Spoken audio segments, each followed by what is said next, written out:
இது இயேசு கூறிய செல்வந்தரும் லாசருவும் கதை. ஒரு செல்வந்தர் இருந்தார். அவர் தினமும் விலை உயர்ந்த ஊதா நிற ஆடை அணிந்து கோலாகலமாக விருந்துண்டு வாழ்ந்தார். அவருடைய அரண்மனை வாசலில் லாசர் என்ற ஒரு ஏழை உடல் முழுவதும் புண்களுடன் பசியால் வாடி கிடந்தான். நாய்கள் வந்து அவன் புண்களை நக்கின. காலப்போக்கில் லாசர் இறந்தான். தேவதூதர்கள் அவனை பரலோகத்திற்கு ஆபிரகாமின் மடிக்கு கொண்டு சென்றார்கள். அந்த செல்வந்தரும் இறந்து பாதாளத்தில் வேதனைப்பட்டான்.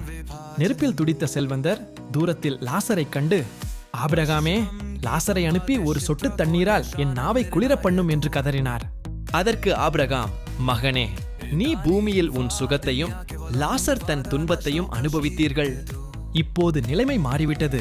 அதுவுமல்லாமல் நம்மிடையே கடக்க முடியாத பெரும் பிளவு உள்ளது என்றார். அப்படியானால் என் 5 சகோதரர்களை எச்சரிக்க லாசரை அனுப்பும் என்று செல்வந்தர் கெஞ்சினார்.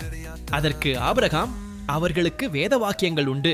அதற்கு அவர்கள் செவி கொடுக்காவிட்டால் மரித்த ஒருவர் உயிர்த்தெழுந்து சென்றாலும் அவர்கள் நம்பப் போவதில்லை என்றார்.